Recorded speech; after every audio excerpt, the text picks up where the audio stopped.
À une canalisation, on peut associer des paramètres de tranchée.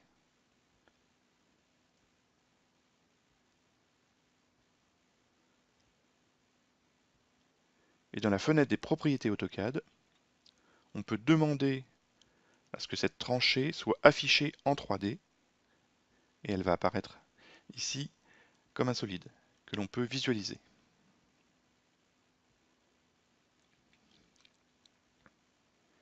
Il est aussi possible, grâce à un grip, d'éditer le calpinage d'un regard et d'aller faire différentes modifications, changer différents éléments du regard. On voit que la mise à jour se fait automatiquement.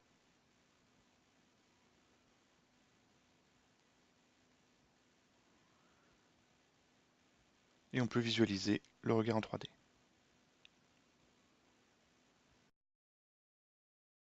Lors de la création de la canalisation, un certain nombre d'étiquettes viennent se positionner automatiquement.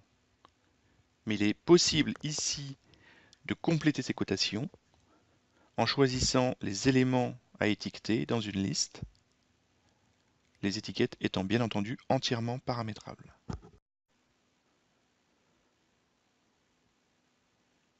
On va demander à dessiner un profil en long entre deux nœuds, entre ici la tête de pont et le regard à l'extrémité de la rue. On a accès au paramétrage, aux échelles.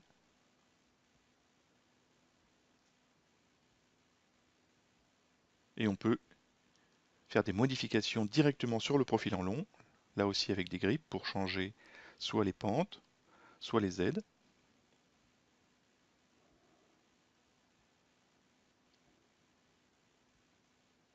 On peut aussi demander à uniformiser la pente entre deux nœuds que l'on vient choisir sur le profil en long.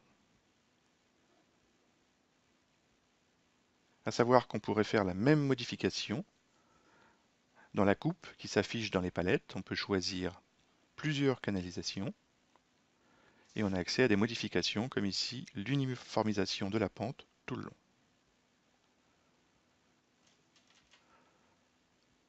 Si on fait ici une coupe transversale, on voit afficher l'ensemble des éléments, les bâtiments, les canalisations, le bassin.